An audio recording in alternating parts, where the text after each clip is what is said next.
Hi there, this is Massimiliano with Italy for Real, and what we are going to do now is a virtual tour of the Pantheon, which is my favorite monument of ancient Rome. It is called Pantheon, not Parthenon in Athens, in Greece. This is very often confused. This was the temple of the main gods. It was the most important temple of ancient Rome, dedicated to all the gods. Pantheon, all the gods, that's the meaning. Now, you see the inscription up there, Marcus Agrippa, in Latin, M.A. Marcus Agrippa, the son of Lucius, Lucius Filius, consul for the third time, fecit, made it. Marcus Agrippa was the best general of Emperor Octavian Augustus, and he made build the Pantheon in the 1st century BC. Then it was destroyed by a lightning in the 1st century AD, and it was rebuilt totally new by Emperor Hadriano. This is the face, it's absolutely beautiful. Now you see from outside the Pantheon looks like an ancient Greek temple, rectangular with the pronaos, the entrance, and 16 columns. Pay attention up there to the upper section. You see all the holes, because originally they were the iron clamps to hold the metal decorations, like the Roman eagle, the Roman Empire eagle, for instance, and the gods. They were melted down. That's why there are so many holes. So from outside, the Pantheon looks like a Greek temple. Inside, you will follow me inside in a few moments, you will see that the Pantheon in reality is a round building. So this is a mixture of two architectures, ancient Rome, round, circular, and Greek architecture, which is squared, as you can see from here. We're continuing with the Pantheon, so we started the explanations from outside. Now we are in the pronaos. The pronaos is the entrance of the Pantheon, which is constituted by these 16 massive pillars made by granite from Egypt. Look how beautiful it is. This is so imposing. From outside, the Pantheon looks like an ancient Greek temple, but when we walk inside in a few moments, you will see that the Pantheon in reality is circular, is round inside. Follow me inside. Look at the wooden ceiling as we walk forward. It is made by wood, but originally in ancient Rome it was made by bronze tiles. The bronze tiles, they were stolen. The bronze ceiling was stolen 4 centuries ago by the Barberini family and melted down. Now you understand why this is considered the best preserved monument of ancient Rome. Look at the entrance. This is so monumental, so perfect and magnificent. We're going to stop here.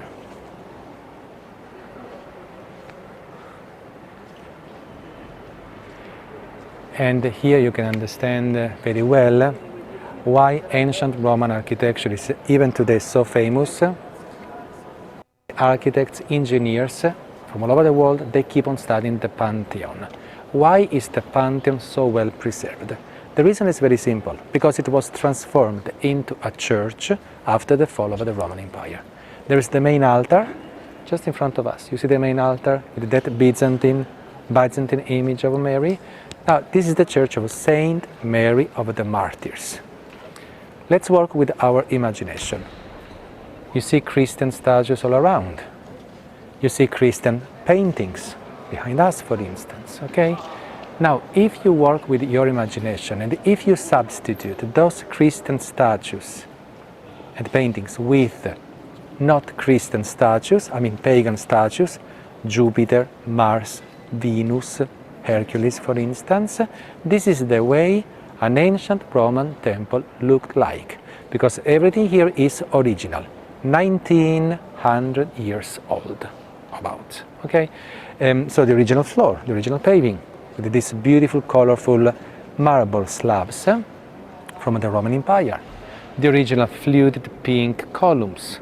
You see also the original wall made by marble. And the dome, as you can see, also the dome is absolutely beautiful.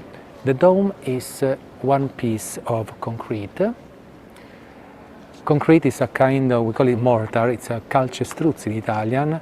It is made by limestone, pieces of volcanic stones, fresh water, never salty water, only fresh water, because the salt would oxidate the material, it would crumble down. And this is very light because there are volcanic stones, pumice stone up there to make the dome light. Consider that this is one piece of concrete posing for a very simple reason, because from a mathematical and a geometrical point of view, it is perfect. Listen to these numbers. The diameter of the Pantheon is 143 feet wide. The height of the Pantheon, from here to the top, is 143 feet high. What does it mean? When the diameter is the same of the height, it means that this is a perfect sphere. So if we turn the dome, here we get a perfect sphere from a geometrical point of view. And this is the reason why this is so monumental and so beautiful, so amazing. Everybody coming inside, wow, this is so perfect, because of these perfect proportions. Another curiosity, look at the oculus. You see the opening in the middle of the dome? That is called in Latin oculus, which means the eye. It is the only source of light in the Pantheon. I mean, here there are no windows. The windows are blind windows. And so the only source of light is up there and the door behind us. The question, by all the visitors coming to the Pantheon about the opening up there is it open or is it closed by a window? Up there is no marble slab. There is no glass slab. There is no glass window. It is open. Second question, what does it happen when it rains? Now, in all the books, in all the guidebooks of Rome, we keep on reading that in the Pantheon it never rains. This is true. If it rains a little bit, you know that the lukewarm air goes up, and so the rain is vaporized. So we have the illusion that it does not rain. But if it rains a lot, in English, if it rains cats and dogs, it rains in the Pantheon. You can see the drops of water falling down. That's why on the floor there are 22 holes. From here you cannot see, they are over there in the middle. There are 22 holes working as a drainage system, and the floor is a little convex, not concave. It's convex.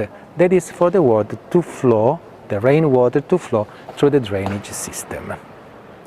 Another curiosity, look at the dome again. This is so beautiful. Remember, all the architects, they keep on studying the dome. Even Michelangelo, when he designed St. Peter's Dome, he wanted to reach the same diameter of the Pantheon. He came here to study this dome, and he was not able to reach this diameter.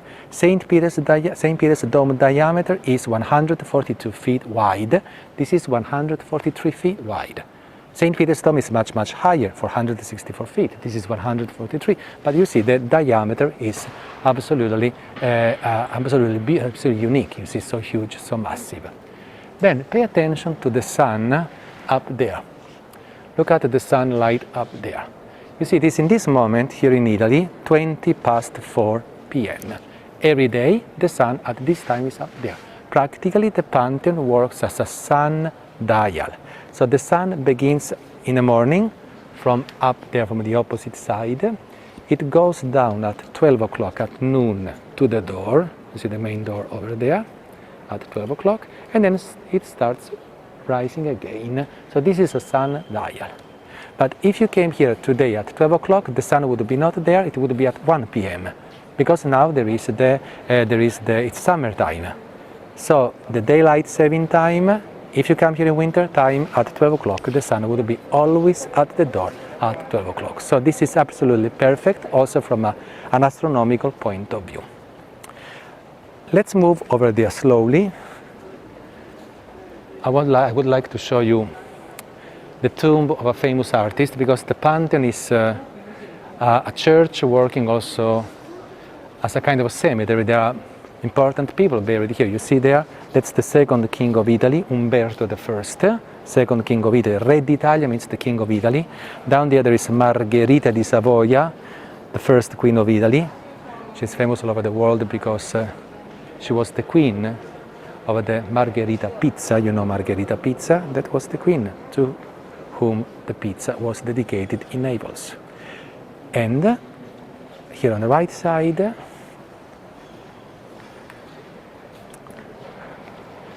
you can see the tomb of my favorite artist of Rome, together with Michelangelo, Raffaello.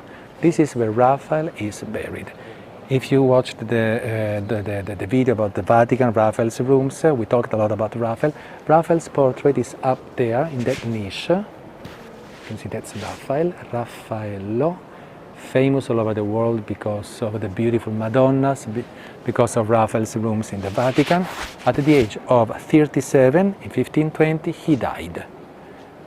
Probably of syphilis. This is a little bit controversial. In any case, this was a big tragedy in Rome, and he was buried here in the Pantheon. You can see there, ossa et cineres in Latin, the bones and ashes of Raphael are buried here. This is an ancient sarcophagus. There it is. You can see ossa and cineres, et cineres. Okay, the ashes and the bones and the ashes.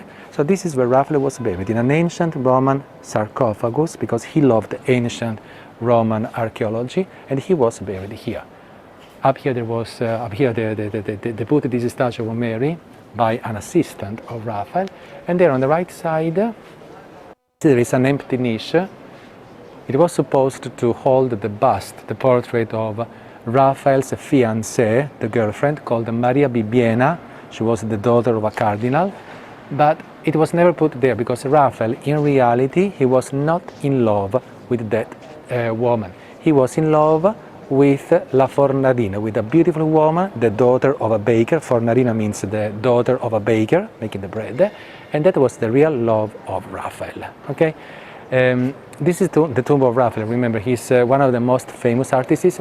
It is now 2020, and just 500 years ago, Raphael died in 1520. So there are many exhibitions dedicated to Raphael. There was one in the Quirinal Palace just a few weeks ago. It ended. It is absolutely beautiful.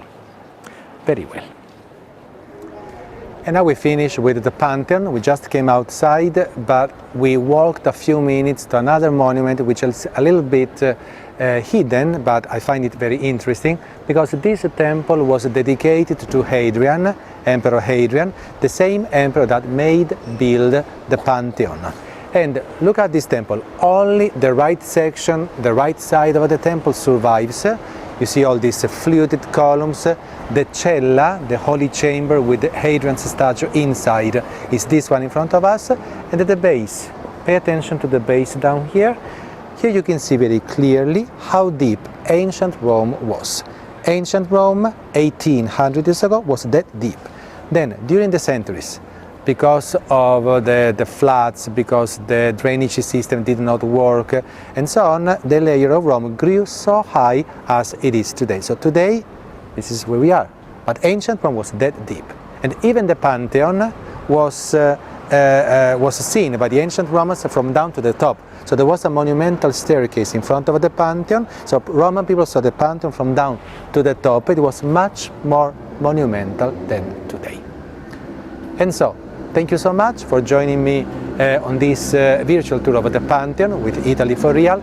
If you come to Rome, remember my name is Massimiliano, Max, and you can contact Italy for Real, and we can